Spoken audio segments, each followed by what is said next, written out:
Hello बच्चों, कैसे हो आप सब लोग। उम्मीद है आप सभी बच्चे बहुत बढ़िया होंगे और एकदम मजे में होंगे। क्लास 12 वन शॉट सीरीज में सभी बच्चों का स्वागत है। और आज इस वन शॉट लेक्चर के अंदर मैं एक ऐसा टॉपिक लेके आया हूं जो पार्टनरशिप अकाउंटिंग का चैप्टर नंबर 2 है, जिसका नाम है गुडविल। तो फटाफट से इस वन शॉट के अंदर इस गुडविल चैप्टर को पूरा का पूरा खत्म कर देते हैं। तो कुर्सी की पेटी बांध लो और मेरे साथ तैयार हो जाओ, कॉपी पेन निकालकर इस चैप्टर को समझते हैं। चलिए, तो गुडविल टॉपिक है क्या, गुडविल का मतलब क्या है। बहुत सिंपल सी बात है। कहता है गुडविल एक बेनिफिट है, एक एडवांटेज है। जो बेनिफिट या जो एडवांटेज किसी भी बिजनेस को उसके अच्छे नाम, उसकी रेप्यूटेशन, उसके कनेक्शंस के कारण मिलती है। तो जब बच्चे कहते हैं ना सिर्फ गुडविल तो बिजनेस का नाम होता है या गुडविल तो बिजनेस का ब्रांड होता है, नहीं बेटे नहीं। गुडविल बिजनेस का नाम नहीं है, गुडविल बिजनेस का ब्रांड नेम नहीं है और गुडविल उसकी रेप्यूटेशन भी नहीं है। गुडविल तो एक बेनिफिट है, गुडविल एक एडवांटेज है जो किसी भी बिजनेस को उसके नाम, उसकी रेप्यूटेशन, उसकी इज्जत, उसके मान मर्यादा, उसकी रेप्यूटेशन, उसके ब्रांड के कारण मिलता है। यानी कि गुडविल एक ऐसी अदृश्य शक्ति है, गुडविल एक ऐसी फोर्स है जो तेरे बिजनेस में तेरे को बाकी कॉम्पिटिटर से एक कदम आगे खड़ा कर देती है, तेरे को बाकी कॉम्पिटिटर से ज्यादा मुनाफा कमाने में मदद करती है और तेरे बिजनेस को तेरे कॉम्पिटिटर से अच्छा दिखाने में मदद करती है। तो बड़ी सिंपल सी बात है, गुडविल एक बेनिफिट है, एक एडवांटेज है जो तेरे बिजनेस को मिलता है, जो तेरे बिजनेस के अंदर ज्यादा प्रॉफिट, ज्यादा कस्टमर और ज्यादा अच्छे तरीके से ग्रो करने में तुझे मदद करता है। It is that attractive force which brings customers to the business. It is one thing, goodwill एक ऐसी चीज है जो किसी भी बिजनेस को किसी दूसरे बिजनेस से पहली नजर में अलग कर दिखाती है।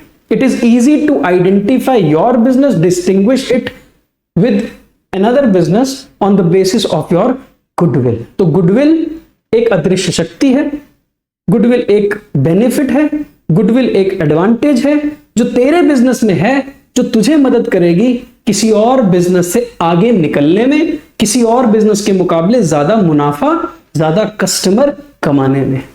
ओके सर, समझ आ गया सर। फटाफट से बता दो सर हमारे को गुडविल की फीचर्स क्या हैं, क्या होती है गुडविल, उसके फीचर्स क्या हैं।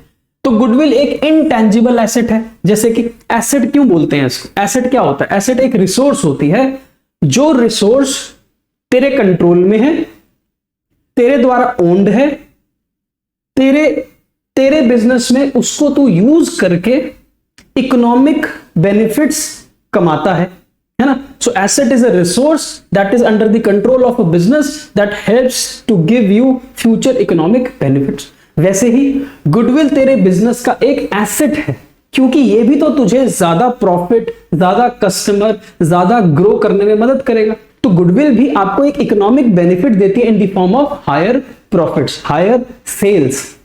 तो इसलिए गुडविल एसेट है।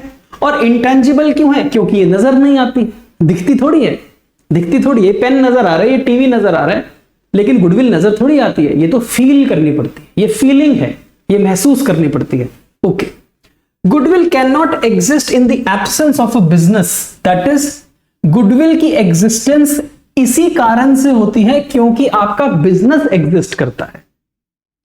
आप बिजनेस कर रहे हो, आपने 10 साल 15 साल मेहनत करी, आपने बिजनेस जनरेट किया, आपने बिजनेस को एक मुकाम तक पहुंचाया, आपका एक नाम बन गया, आपकी एक रेप्यूटेशन बन गई, आपका एक रुतबा है मार्केट के अंदर, आपको लोग देखते हैं, आपको लोग प्यार करते हैं, आपके बिजनेस से लोग जुड़े हुए हैं, लॉयल्टी है बिजनेस के अंदर कस्टमर्स की।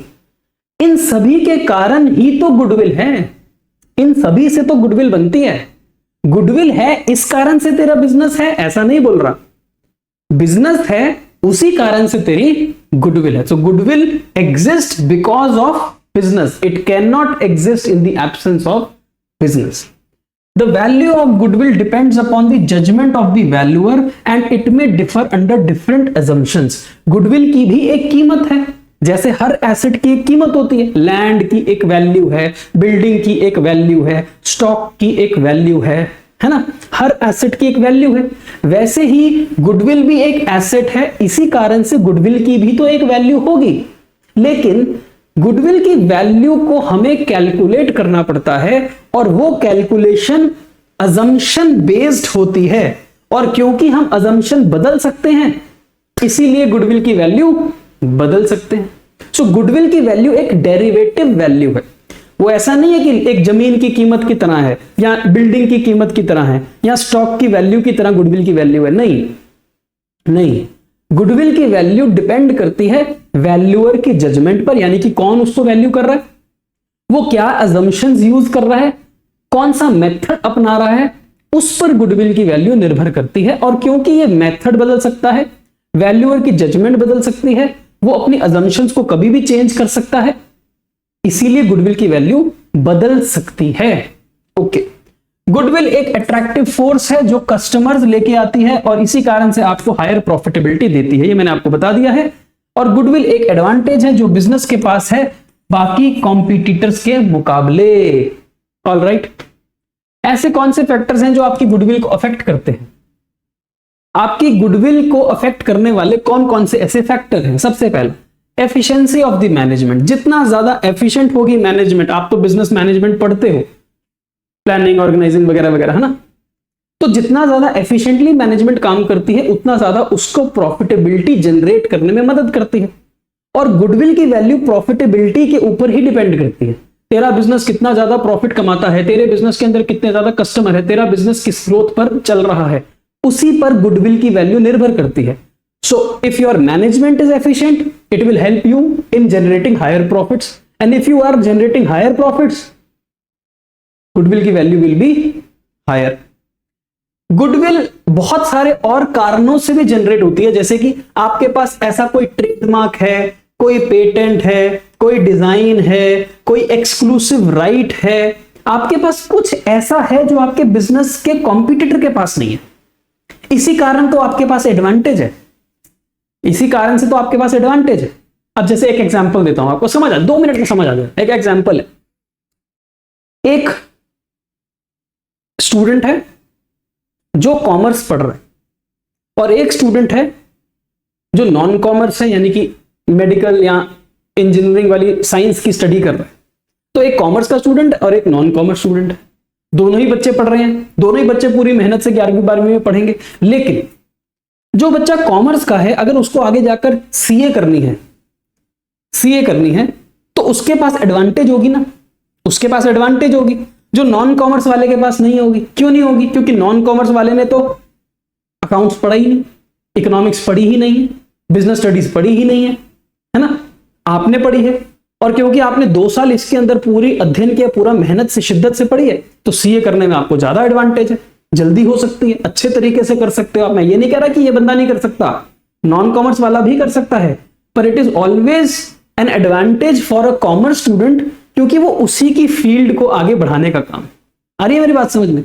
तो गुडविल भी तो एक एडवांटेज है, और वो एडवांटेज किस कारण से आएगी? आपके पास कोई ट्रेडमार्क है, आपके पास कोई ब्रांड आइडेंटिटी है, आपकी कोई पेटेंट है, आपके पास कोई डिजाइन है, आपके पास कोई राइट है, ऐसी चीज है आपके पास जो आपके कॉम्पिटिटर के पास नहीं है, तभी तो आप एडवांटेजियस पोजीशन में हो, और यही एडवांटेज तो गुडविल है। ओके, फिर आपको कई बार लोकेशन की एडवांटेज मिल जाती है। आपका बिजनेस एक ऐसी लोकेशन में है जहां पर डिमांड ही डिमांड है, कस्टमर ही कस्टमर है, आपका प्रोडक्ट लगे हाथों हाथ बिक जाता है। तो ऐसी लोकेशन अगर आपके पास है, लोकेशन का प्रेफरेंस आपके पास है, लोकेशन की एडवांटेज आपके पास है, तो आपके पास गुडविल है। नेचर ऑफ बिजनेस, आप एक ऐसा बिजनेस कर रहे हो जिस बिजनेस के अंदर जो प्रोडक्ट है उसका डिमांड ही डिमांड है, वो हमेशा डिमांड में रहता है। जैसे कि एप्पल आईफोन हमेशा ही डिमांड में रहता है, जो मर्जी कर लो उसकी डिमांड ही डिमांड है। तो ऐसा प्रोडक्ट अगर आप बना रहे हो, ऐसा बिजनेस अगर आप कर रहे हो जहां पर कस्टमर का प्रोडक्ट के तरफ रुझान बहुत ज्यादा है, उसकी डिमांड हमेशा हाई रहती है, तो वहां पर हायर प्रॉफिटेबिलिटी होने के चांसेस हैं, और हायर प्रॉफिटेबिलिटी होने के चांसेस के साथ साथ हायर लेवल ऑफ गुडविल होने के भी चांसेस है। फिर मार्केट कंडीशन, हाई डिमांड लो सप्लाई की अगर ऐसी कंडीशन है तो वो हायर प्रॉफिट जनरेट करने में मदद करती है। तो ये दोनों एक तरह से जुड़े हुए पॉइंट्स हैं। फिर आपके पास्ट परफॉर्मेंस कैसी थी बिजनेस की, आपके कॉर्पोरेट सोशल रिस्पॉन्सिबिलिटी प्रोग्राम्स कैसे हैं, आप सोशल एनवायरनमेंट को कैसे डील करते हो, है ना। इकोनॉमिक की बात नहीं कर रहा मैं, सोशल एनवायरनमेंट, यानी कि लोग आपको किस तरह से देखते हैं। अब जैसे अगर हम बात करें टाटाज की, तो लोग उनको बहुत अच्छी नजर से देखते हैं कि यार अच्छा, अच्छे घराने से बिजनेस बिलोंग करता है, अच्छे लोग हैं टाटाज, और फ्री में लोगों का इलाज भी करते हैं, पढ़ाने का काम भी करते हैं, है ना। तो अच्छा काम करते हैं यार, अंबानी अच्छा काम करते हैं यार, है ना। तो जब आपका बिजनेस का जो कॉर्पोरेट सोशल रिस्पॉन्सिबिलिटी प्रोग्राम्स होते हैं, जहां पर आप सोशली कैसे आप अपने एनवायरनमेंट को अफेक्ट करते हो, तो वो भी आपकी गुडविल को, आपके ब्रांड की इमेज को बढ़ाने का काम करते हैं, ठीक है ना। फिर आफ्टर सेल सर्विसेज कैसी प्रोवाइड करते हो आप अपने कस्टमर को, आपके कस्टमर अच्छे हैं, हमेशा खुश रहते हैं कि नहीं रहते हैं, आपके लेबर के साथ रिलेशनशिप्स कैसी हैं, आपके लेबर के साथ कोई झगड़े तो नहीं होते बिजनेस मैनेजमेंट और लेबर के। अगर लेबर बड़ी खुश रहेगी, अगर आपके जो इंप्लॉइज हैं वो हमेशा हैप्पी रहेंगे, तो एक अच्छा एनवायरनमेंट होगा, और एक अच्छा एनवायरनमेंट होगा तो एक अच्छा नाम फैलेगा, अच्छा नाम फैलेगा तो उसका एक एडवांटेज है, वही तो गुडविल है, वही तो गुडविल है। ओके, नाउ कम्स गुडविल कितने प्रकार की होती है। तो गुडविल बेटा मोटे तौर पर दो प्रकार की होती है, एक होती है परचेज्ड गुडविल और एक होती है self generated goodwill. Self generated goodwill समझने में बड़ा सिंपल है। सेल्फ जनरेटेड गुडविल का मतलब क्या है कि मैंने पिछले 10 साल से काम किया, मैं एक ही काम कर रहा हूं पिछले 10 साल से, मेहनत कर रहा हूं पूरी ईमानदारी के साथ, पूरी शिद्दत के साथ, अच्छी तरह से अपने कस्टमर्स को प्रोडक्ट बेच रहा हूं, सर्विस प्रोवाइड कर रहा हूं, अच्छा फीडबैक जनरेट होता है, मार्केट में मेरा नाम अच्छा बन गया है, लोग मेरे नाम से ही आ जाते हैं मेरे पास, लोग मेरे प्रोडक्ट को हाथों हाथ खरीद लेते हैं, कस्टमर सेटिस्फेक्शन रेट बहुत हाई है, लेबर के साथ रिलेशन बड़े अच्छे हैं, प्रोडक्ट मेरा हमेशा डिमांड में रहता है, समझ रहे हो, प्रॉफिटेबिलिटी भी मेरी बिजनेस की अच्छी है। इसका मतलब क्या है, ये सारे फैक्टर्स मेरी मेहनत के कारण जनरेट हुए हैं, इसीलिए इन सारे फैक्टर्स को जनरेट मैंने किया है और इन फैक्टर्स के कारण एडवांटेज भी मुझे ही मिलेगी, इसीलिए इन्हीं कारण से मेरी गुडविल मैंने ही जनरेट कर दी है। तो इसको बोलते हैं self generated goodwill. Self generated goodwill. तो देखो, टाटाज ने अपनी गुडविल खुद बनाई है। टाटाज ने अपनी गुडविल 150-200 साल मेहनत करके, 150-200 साल से काम करके टाटाज ने अपनी गुडविल खुद बनाई है ना, उनके एफर्ट्स के कारण गुडविल बनी है, किसी और से खरीदी थोड़ी है, किसी और का नाम थोड़ी खरीद लिया मैंने, किसी और का धंधा थोड़ी खरीद लिया मैंने अपनी गुडविल खुद जनरेट करी है। बड़ा अच्छा एग्जांपल मैं हमेशा बच्चों को यहां पर देता हूं, पीडब्ल्यू की बात कर लो, फिजिक्स वाला। अब फिजिक्स वाला किसी को खरीद के थोड़ी फिजिक्स वाला बना है, अपनी मेहनत से बना है, अपनी मेहनत से बना है। तो आज एक ब्रांड है, आज एक रेवोल्यूशन है, आज एक कह सकते हो आज एक आइडेंटिटी है मार्केट के अंदर कि लोग पीडब्ल्यू के नाम से आएंगे। इसलिए नहीं क्योंकि पीडब्ल्यू के नाम से आना है, इसलिए क्योंकि उनको पता है अच्छी जगह है, अच्छे प्रमोटर हैं, अच्छे टीचर हैं, अच्छा सिस्टम है ना, कस्टमर सेटिस्फाइड है, स्टूडेंट बेस सेटिस्फाइड है, रिजल्ट प्रोड्यूस करती है। तो ये सब कुछ किसी एक कारण एक व्यक्ति की खुद की मेहनत से हुआ है।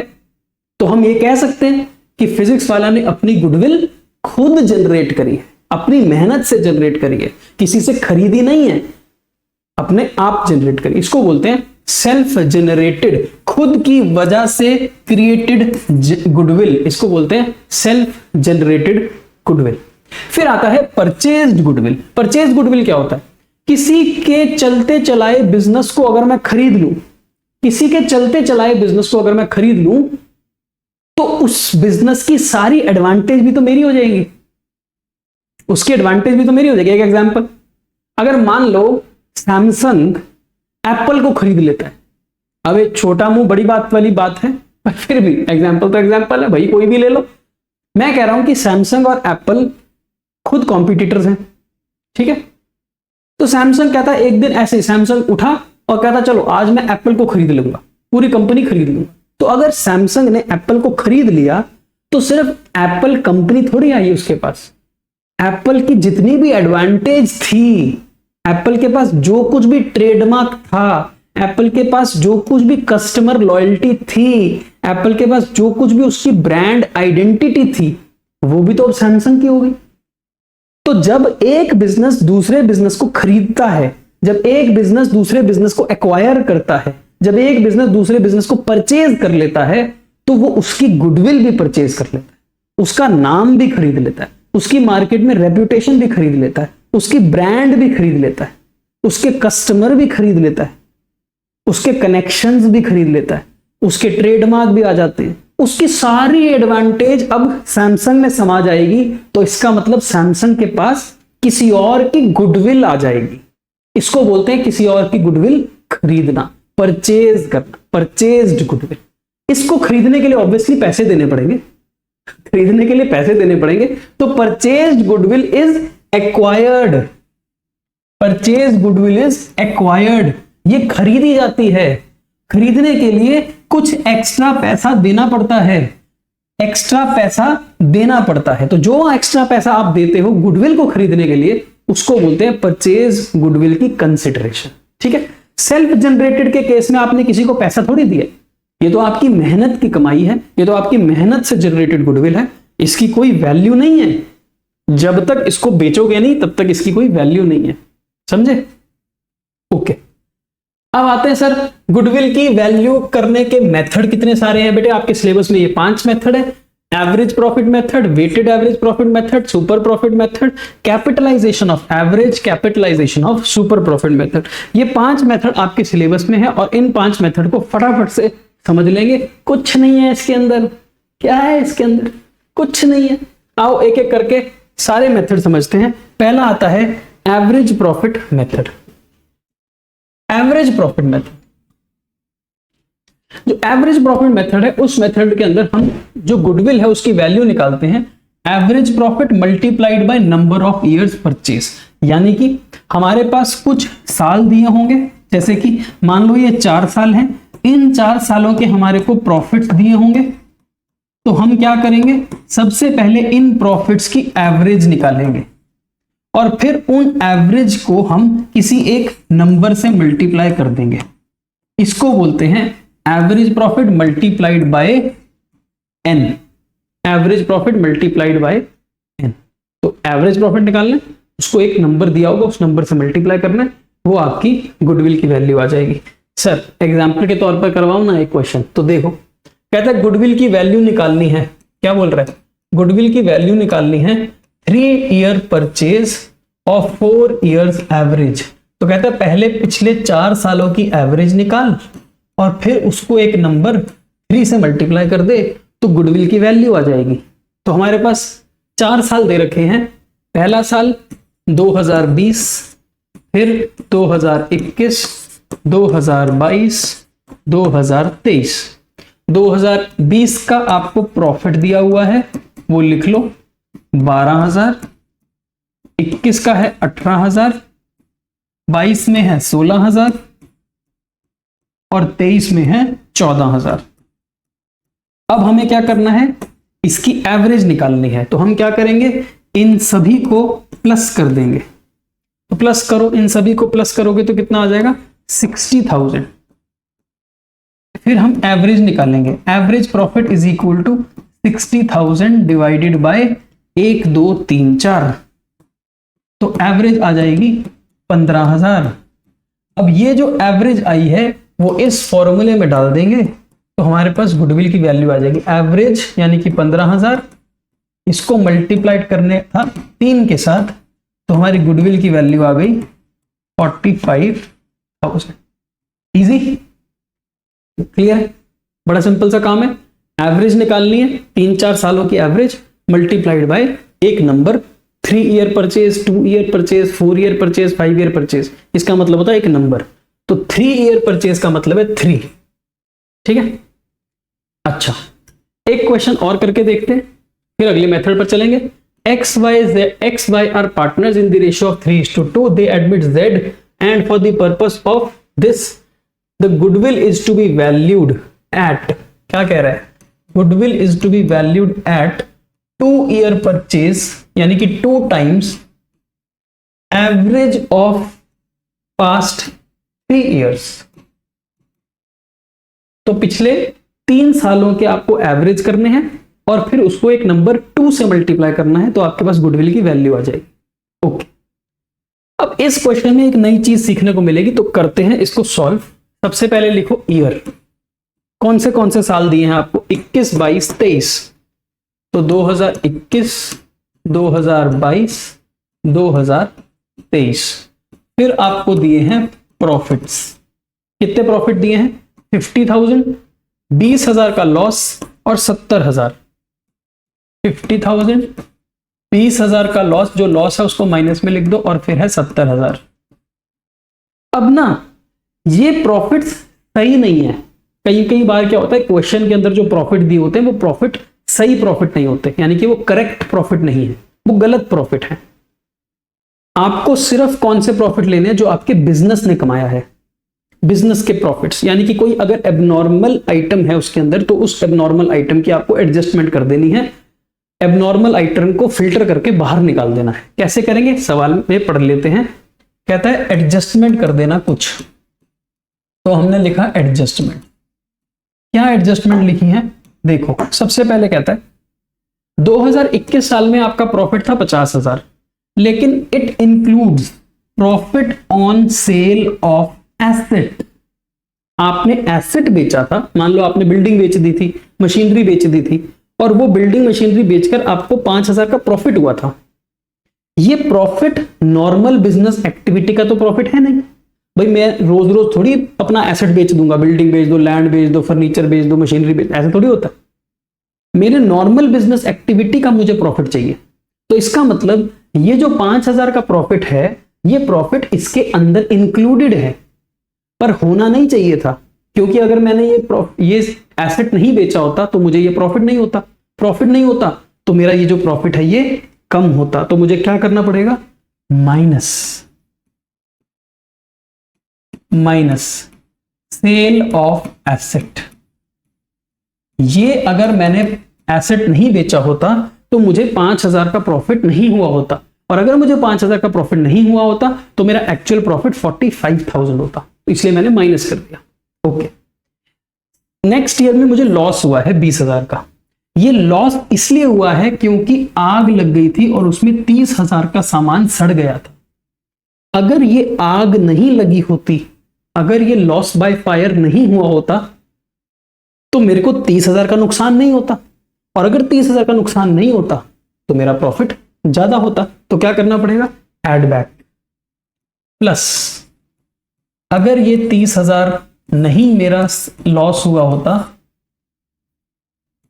तो मेरा प्रॉफिट ज्यादा होता, तो प्लस कर दिया। फिर कहता है प्रॉफिट है 70,000, लेकिन including insurance claim received 18,000 and including interest on investment and dividend 8,000। कहता है जो हमारे को इस साल प्रॉफिट हुआ ना 70,000, इस 70,000 के अंदर दो चीजें एडिड है, इंक्लूडेड है, इंक्लूडिंग एडिड है। क्या एडिड है, एक तो इंश्योरेंस से हमारे को पैसा आया, वो इसी के अंदर है। अब इंश्योरेंस कंपनी रोज रोज पैसा थोड़ी देती है इंश्योरेंस का, आग लगी थी तो अगले साल उसने क्लेम दे दिया, तो ये जो क्लेम का पैसा आया है ये मेरा नॉर्मल पैसा नहीं है, बाहर करना पड़ेगा। ओके, और ये जो मैंने 8,000 रुपए इंटरेस्ट और डिविडेंड कमाया है, ये भी मैं रोज रोज थोड़ी बिजनेस से कमाता हूं, ये तो मेरी इन्वेस्टमेंट इनकम है, इसमें बिजनेस का काम तो है ही नहीं, ये तो मैंने पैसा कहीं पे निवेश किया है, इन्वेस्ट किया है, वहां से मुझे प्रॉफिट आ रहा है, तो इसको भी काउंट नहीं करना है। तो 18 और 8 दोनों माइनस करने पड़ेंगे, 18,000 और 8,000 दोनों माइनस करने पड़ेंगे। इंश्योरेंस क्लेम भी माइनस करना पड़ेगा, और इंटरेस्ट एंड डिविडेंड ये भी माइनस करना पड़ेगा। ओके, ऐसा करने से हमारे पास करेक्ट प्रॉफिट्स आएंगे, करेक्ट यानी कि नॉर्मल बिजनेस प्रॉफिट। ठीक है, कितना आएगा, 50 minus 5 45, minus 20 plus 30 is plus का 10, 70 माइनस 18 माइनस 8, 70 में से 26 गए है ना, तो 44। अब मुझे इसकी एवरेज करनी है, मतलब मुझे इसका टोटल करना है। टोटल करो, 45 प्लस 44 कितना हो गया, 89 प्लस 10 99 डिवाइडेड बाय 3 करूंगा तो मेरे पास एवरेज प्रॉफिट ऑफ 3 इयर्स आ जाएगा 33,000। क्वेश्चन ने मुझे बोला था कि गुडविल कैसे निकालनी है, 2 टाइम्स एवरेज ऑफ 3 इयर्स, तो 2 टाइम्स 33,000 इज इक्वल टू 66,000। ये है मेरा आंसर गुडविल। ठीक है, तो कई बार क्वेश्चन के अंदर ना जो प्रॉफिट आपको दिए होते हैं वो प्रॉफिट गलत होते हैं, तो आपको उन प्रॉफिट्स को ठीक करना है। ठीक कर लोगे? अगर कोई एबनॉर्मल प्रॉफिट है तो उसको माइनस कर देना, कोई एबनॉर्मल लॉस हो गया है उसको ऐड बैक कर देना, फिल्टर कर देना उसको, और अपने एक्चुअल बिजनेस प्रॉफिट कैलकुलेट कर लेना। जब एक बार actual business profit, normal business profit, correct business profit calculate हो जाएंगे, उसके बाद आप गुडविल निकाल लेना एवरेज करने के बाद। तो ये था आपका पहला मेथड, एपी मेथड।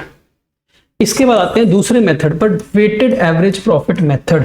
इसको प्यार से बोलते हैं वेटेड एवरेज प्रॉफिट, WAP।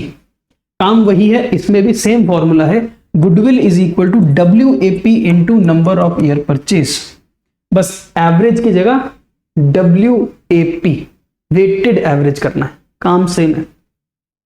जैसे कि ये क्वेश्चन है, इस क्वेश्चन में बोला है आपको प्रॉफिट दिए हुए हैं पिछले 5 सालों के, पिछले 5 साल के आपको प्रॉफिट दिए हैं 1 2 3 4 5। लिखो 2020, 21, 22, 23, 24। प्रॉफिट कितने हैं? 40,000, 48, 60, 50 एंड 36।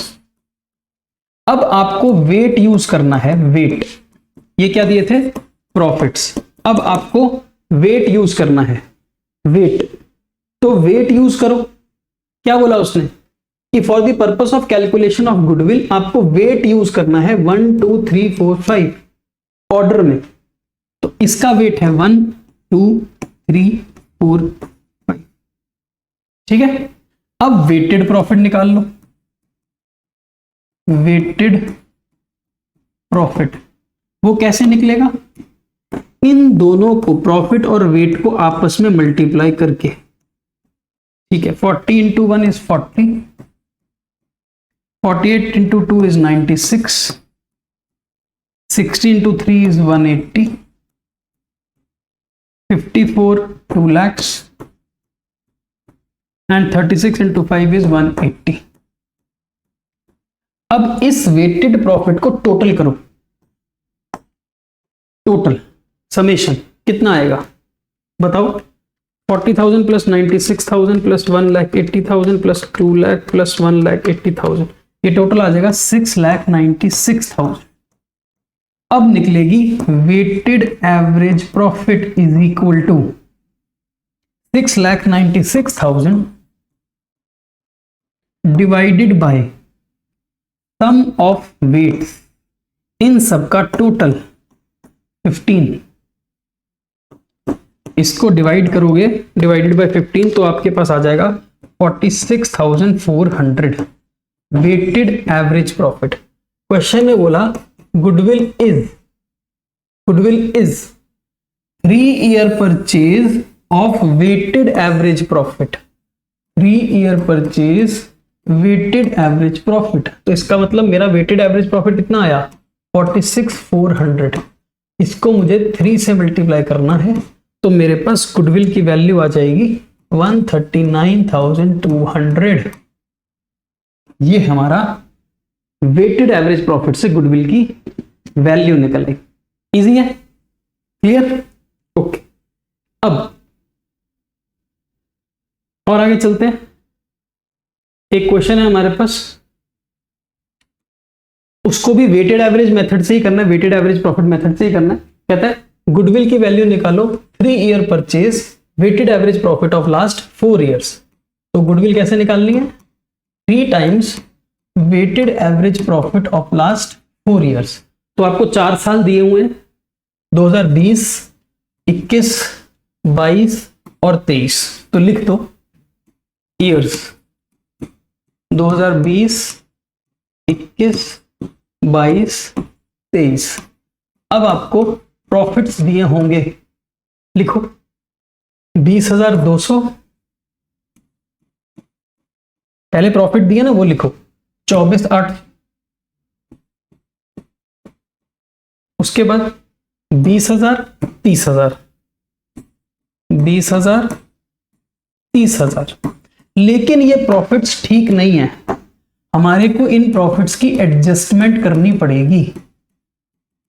ठीक, कहता है प्रॉफिट्स की एडजस्टमेंट करो। तो देखो क्या कहता है, 1 सितंबर 2022 मतलब इस साल, यहां की बात कर रहा है, 1 सितंबर 2022 को एक मेजर रिपेयर करवाई थी आपने प्लांट की 6,000 रुपए की, जो अमाउंट गलती से आपने रेवेन्यू में चार्ज कर दिया था, मतलब इसको आपने अपना एक्सपेंस मान लिया था, गलती से पीएनएल अकाउंट में डेबिट कर दिया था।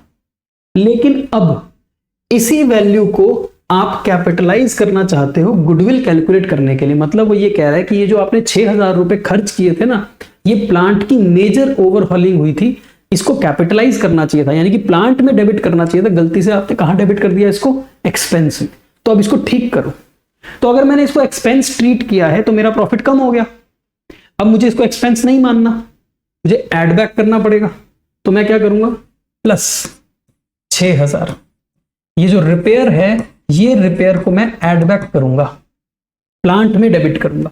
अब क्योंकि मैं इसको प्लांट मान रहा हूं तो मतलब इसके ऊपर तो डेप्रिसिएशन लगनी चाहिए थी। तो कह रहा है इसके ऊपर डेप्रिसिएशन लगनी चाहिए 10% रिड्यूसिंग बैलेंस मेथड, यानी कि 10% पर एनम WDV बेसिस पर डेप्रिसिएशन लगनी चाहिए थी। तो सितंबर में खरीदा था, तो सितंबर, अक्टूबर, नवंबर, दिसंबर, खत्म। 4 महीने की डेप्रिसिएशन लगनी चाहिए 6,000 के ऊपर। तो 6,000 इंटू 10% इंटू 4 महीने की डेप्रिसिएशन, 200 रुपए की डेप्रिसिएशन लगनी चाहिए साल 2022 में, जो कि हमने नहीं लगाई तो हमें लगानी पड़ेगी। तो 200 रुपए की हम डेप्रिसिएशन लगाएंगे माइनस। अब देखो 6,000 रुपए मैंने कैपिटलाइज किया, 200 रुपए मैंने डेप्रिसिएट कर दिया, तो मेरे प्लांट की WDV आ गई 5800। 31 दिसंबर 2022 को मेरे प्लांट की WDV कितनी है, 5800। अब प्लांट को तो अगले साल भी यूज किया है, तो अगले साल भी तो डेप्रिसिएशन लगेगी, कितनी, 10% WDV। तो नेक्स्ट ईयर 5800 के ऊपर 10% डेप्रिसिएशन लगेगी, पूरे साल की 580 रुपए। तो ये साल 2022 की डेप्रिसिएशन है और ये साल 2023 की डेप्रिसिएशन है, 580 रुपए depreciation. Point number 1 complete. Next point number 2, the closing stock for the year 2021 was over valued bye 2400। 2021 की गलती बता रहा है। 2021 साल में जो आपका क्लोजिंग स्टॉक था वो गलती से ज्यादा था। क्लोजिंग स्टॉक अगर गलती से ज्यादा होता है ना, अगर क्लोजिंग स्टॉक गलती से ओवर वैल्यूड होता है तो वो प्रॉफिट को बढ़ा देता है। ठीक करने के लिए कम करना पड़ेगा, तो माइनस 2400 रुपए माइनस क्लोजिंग स्टॉक की एडजस्टमेंट। 2021 का क्लोजिंग स्टॉक गलती से ज्यादा था तो प्रॉफिट भी ज्यादा था, गलती से ठीक करने के लिए कम करना पड़ेगा, माइनस। लेकिन जो 2021 का क्लोजिंग स्टॉक होगा वो 2022 का क्या होगा, ओपनिंग स्टॉक। तो अगर 21 का क्लोजिंग स्टॉक ज्यादा था गलती से, तो 2022 का ओपनिंग स्टॉक भी गलती से ज्यादा था। अब ओपनिंग स्टॉक अगर ज्यादा होता है तो प्रॉफिट गलती से कम होते हैं, तो ठीक कैसे होंगे, बढ़ाकर। तो उल्टी एडजस्टमेंट करनी पड़ेगी 2022 में ओपनिंग स्टॉक। अगर क्लोजिंग स्टॉक को ठीक करने के लिए मुझे माइनस करना है तो ओपनिंग स्टॉक के लिए मुझे प्लस करना है, और अगर क्लोजिंग स्टॉक को ठीक करने के लिए मुझे प्लस करना पड़े तो ओपनिंग स्टॉक को ठीक करने के लिए मुझे माइनस करना पड़ेगा। ठीक है, क्योंकि क्लोजिंग स्टॉक क्रेडिट साइड पर होता है, ट्रेडिंग अकाउंट के क्रेडिट साइड पर होता है, लेकिन अगले साल का जो ओपनिंग स्टॉक बनता है वो डेबिट साइड पर होता है। तो क्लोजिंग क्रेडिट पे आया है और ओपनिंग डेबिट पे आया है, तो क्रेडिट का इफेक्ट डेबिट के ऑपोजिट होगा, डेबिट का इफेक्ट क्रेडिट के ऑपोजिट होगा। तो अगर यहां पर मैंने माइनस करके ठीक किया है तो यहां पर ओपनिंग में वो प्लस करके ठीक होगा, और अगर यहां पर मैं प्लस करके ठीक करूंगा तो यहां पर वो माइनस करके ठीक होगा। ठीक है, सही है। Last point is very simple, कहता है to cover the management cost an annual charge of 4800 should be made for each year for the purpose of goodwill calculation. हर साल में से 4800 रुपीज माइनस करने को बोल रहा है मैनेजमेंट कॉस्ट। तो ठीक है, for the purpose of goodwill हम हर साल में से मैनेजमेंट कॉस्ट माइनस कर देंगे 4800। हो गई सारी एडजस्टमेंट। अब हमारे पास आ जाएगा नॉर्मल बिजनेस प्रॉफिट। बताओ कितना आया? तुम क्या बताओगे? क्या बताओगे तुम कुछ नहीं बता सकते, तुम चुप करके पढ़ते चले जाओ, मैं ही करूंगा यहां पर solve. 15,400 24,800 minus 2400 minus 4800 17,600 20,000 plus 6,000 minus 200 plus 2400 minus 4800 23,400 30,000 minus 580 minus 4800 24,620 24,620। Question ने हमें बोला था कि आपको वेटेड एवरेज प्रॉफिट निकालनी है, एवरेज प्रॉफिट नहीं, वेटेड। तो वेटेड के लिए मुझे क्या यूज करने पड़ेंगे? वेट्स। वेट्स कहां पर दिए हैं? ये दिए वेट्स 1 2 3 4। तो वेट 1 2 3 4। अब आएगा वेटेड प्रॉफिट, इन दोनों को मल्टीप्लाई करके 15,400 17,600 इंटू 2 35,200 23,400 इंटू 3 70,200 24,620 इंटू 4 9,8,480। अब इनको ऐड करूंगा तो वेटेड एवरेज प्रॉफिट आ जाएगा पिछले 4 सालों का। इन सबको ऐड कर दो,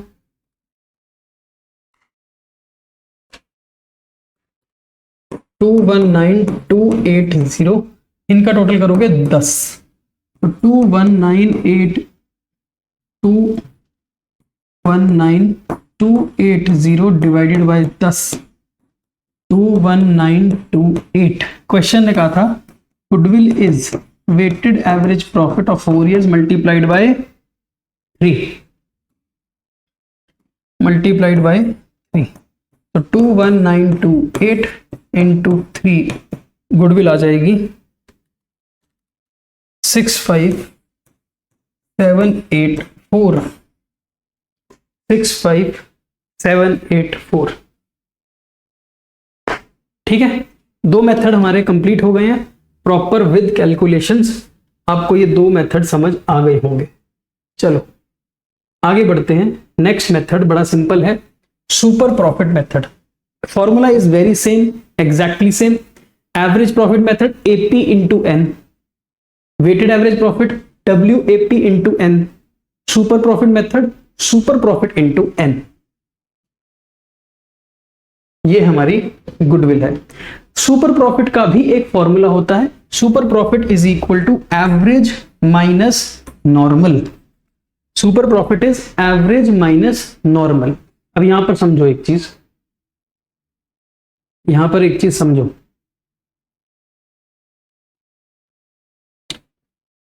सुपर प्रॉफिट मेथड, इसके हिसाब से गुडविल क्या है? Goodwill is super profit multiplied by N. Super profit multiplied by N. N तो नंबर ऑफ ईयर परचेज है, ये तो क्वेश्चन में गिवन होगा, ठीक है, इसकी चिंता हमें करनी नहीं है। अब आते हैं सुपर प्रॉफिट पे। सुपर प्रॉफिट का मतलब क्या है? Average profit minus normal profit. Average profit minus normal profit. Average profit या तो एक्चुअल होगा, यानी कि एक्चुअल प्रॉफिट को ही हम कई बार एवरेज बोल देते हैं, या फिर इसको हम कैलकुलेट कर लेंगे। अभी इतने सारे हमने क्वेश्चन किए, हमने एवरेज निकालना सीखा ना, तो एवरेज निकाल लेना, कोई बहुत बड़ी बात तो है नहीं। 4 सालों की एवरेज निकालनी है, निकाल लेना, प्रॉफिट को ठीक करना, ठीक करने के बाद एवरेज निकाल लेना। तो यहां तो क्वेश्चन के अंदर एवरेज प्रॉफिट गिवन होगा, ठीक है, या फिर हम उसको कैलकुलेट कर लेंगे, आइदर इट इज गिवन और हम इसको कैलकुलेट करेंगे। इसमें भी कोई बहुत बड़ा चैलेंज तो है नहीं, ये भी ओके हो गया। रह गई बात नॉर्मल प्रॉफिट की। नॉर्मल प्रॉफिट कैसे निकलेगा? Normal profit is capital employed, यानी कि हमने कितना पैसा बिजनेस में इन्वेस्ट कर रखा है, multiplied by normal rate of return. हमने कितना पैसा इन्वेस्ट कर रखा है multiplied by normal rate of return. Normal rate of return एक परसेंटेज होगी जो कि गिवन होगी, इसमें भी कोई बहुत बड़ी चैलेंज नहीं है। नॉर्मल रेट ऑफ रिटर्न को हम रिस्क फ्री रिटर्न भी बोलते हैं, नॉर्मल रेट ऑफ रिटर्न को हम रिस्क फ्री रिटर्न बोलते हैं। कई बार हम इसको ROE बोलते हैं, रिटर्न ऑन इक्विटी। कई बार इसको हम बोल देते हैं return on investment, ROE, ROI, risk free या NRR, ठीक है। कैपिटल एम्प्लॉयड को हम ऐसे निकाल सकते हैं, capital is equal to assets minus liabilities. Accounting equation, capital is equal to assets minus liability. तो ये है हमारा सुपर प्रॉफिट। तो सुपर प्रॉफिट निकालने के लिए हम सुपर प्रॉफिट मेथड के लिए हम क्या लिखेंगे? सुपर प्रॉफिट निकालने के लिए एवरेज माइनस नॉर्मल। एवरेज या तो हम कैलकुलेट कर लेंगे या हमें गिवन होगा। नॉर्मल के लिए capital employed into NRR। NRR given होगा, एक परसेंटेज होगी। कैपिटल एम्प्लॉयड अगर गिवन नहीं होगा तो एसेट माइनस लाइबिलिटी। सुपर आ गया, सुपर को एक नंबर से मल्टीप्लाई करना है तो आपके पास गुडविल आ जाएगी। आओ देखो जरा इसको कैसे सॉल्व करना है। क्वेश्चन, पिछले 3 सालों के आपको प्रॉफिट दिए हुए हैं, okay. Capital investment is 60,000, capital दे दिया। फेयर रिटर्न, फेयर रिटर्न को हम नॉर्मल रेट ऑफ रिटर्न भी बोलते हैं। Fair return is 10%, fair return is 10%, यानी कि हम नॉर्मली कितना बिजनेस में प्रॉफिट कमाएंगे? 10%। जितना पैसा हम कैपिटल का लगाएंगे उसके ऊपर 10% हम नॉर्मल कमाएंगे, तो ये तो नॉर्मल प्रॉफिट निकल जाएगा। एवरेज निकालने के लिए हमारे पास डेटा दिया हुआ है, तो सबसे पहले हम निकालते हैं average profit is equal to 18 + 20 + 22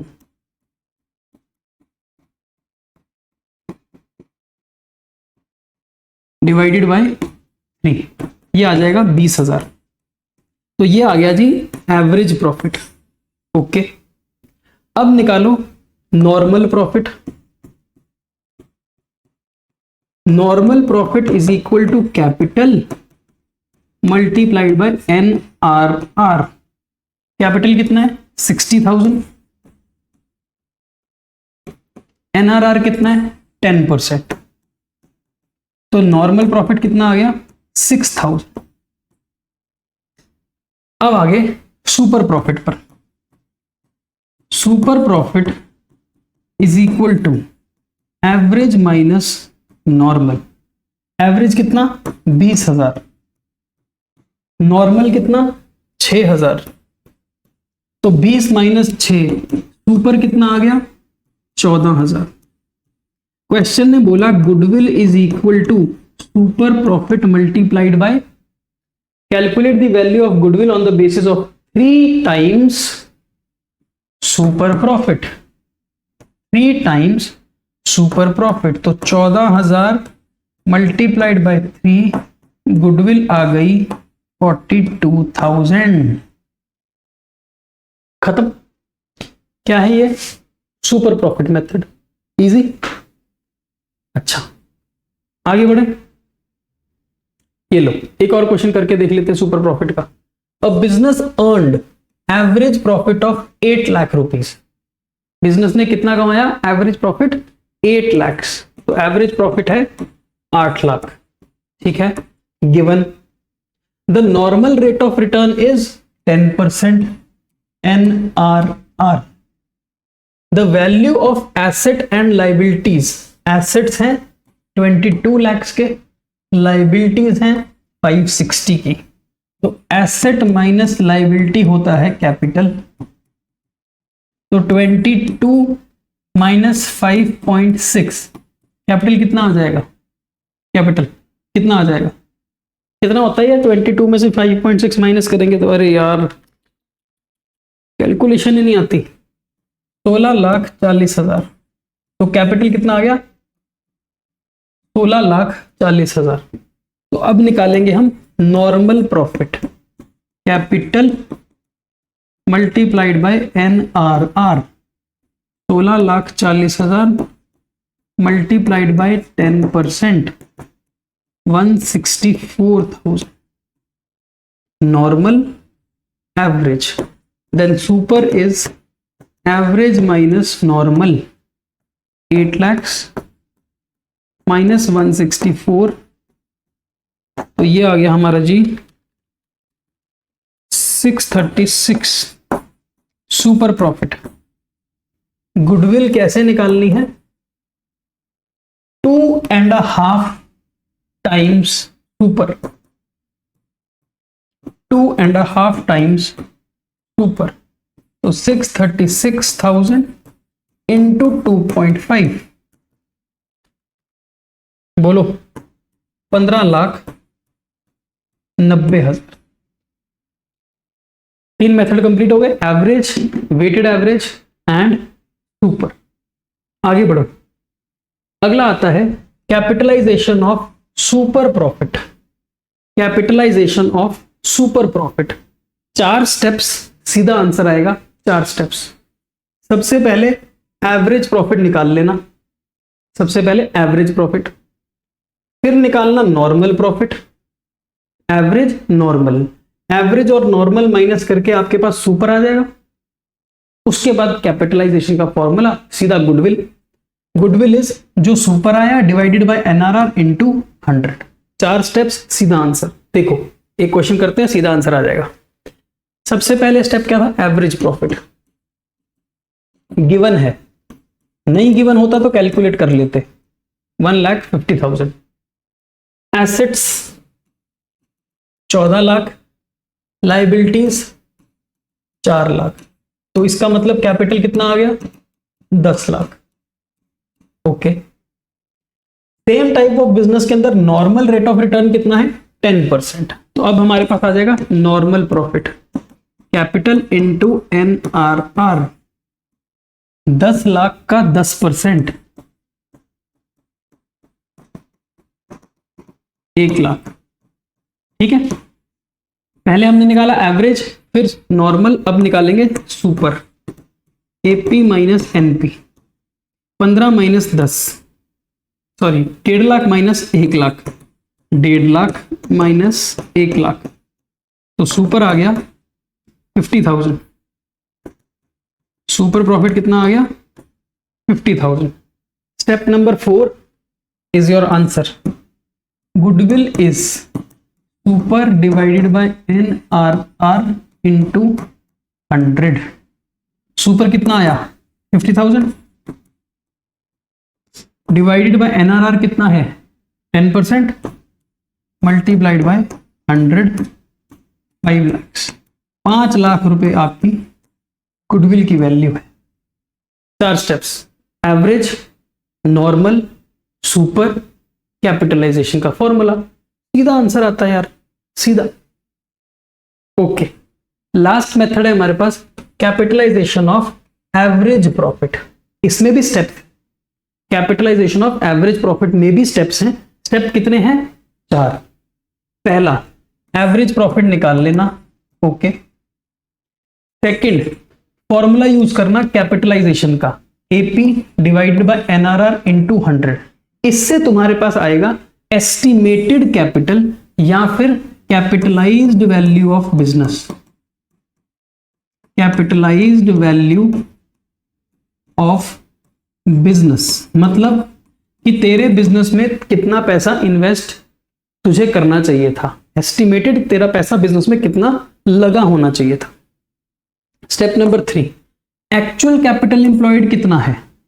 asset minus liability is equal to capital employed. ये निकाल लेना कि एक्चुअल बिजनेस में कितना पैसा इन्वेस्ट किया। Last step goodwill, estimated step number 2 minus actual capital step number 3। Step number 2 में से स्टेप नंबर 3 को माइनस करोगे तो गुडविल की वैल्यू आ जाएगी। सर करके दिखाना जरा एक क्वेश्चन, अभी करके दिखाता हूं। लो जी, calculate the value of goodwill by applying capitalisation of average. Okay, सबसे पहले एवरेज प्रॉफिट निकालना है। कैसे? पिछले 5 सालों के आपको प्रॉफिट दे रखे हैं, उसकी आपको एवरेज निकालनी है। 54,000 plus 42 plus 39 plus 67,000 plus 59,000 whole divided by 5। तो अब आपके पास आ गया average profit of last 5 years 261 divided by 5, 52,200। Okay, step number 2 capitalised value of business, यानी कि एस्टिमेटेड कैपिटल एम्प्लॉयड। कितना पैसा बिजनेस में लगा होना चाहिए था? Average profit divided by NRR into 100। इससे गुडविल नहीं आती। SP divided by NRR into 100 करके तो सीधा गुडविल आ जाती थी, लेकिन जब AP divide by NRR into 100 करते हैं इससे गुडविल नहीं आती। इससे एस्टिमेटेड कैपिटल आता है कि तेरे बिजनेस में पैसा कितना लगा होना चाहिए था। 52,200 डिवाइडेड बाय 20% इंटू 100, ये आ जाएगा 261। यानी कि तेरे बिजनेस में 2,61,000 रुपए इन्वेस्ट होने चाहिए थे। Step number 3 actual capital employed. Actual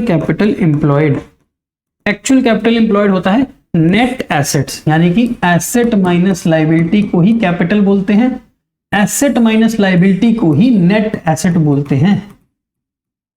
इसका मतलब हमारे बिजनेस में हमने कितना पैसा इन्वेस्ट कर रखा है? 2 लाख।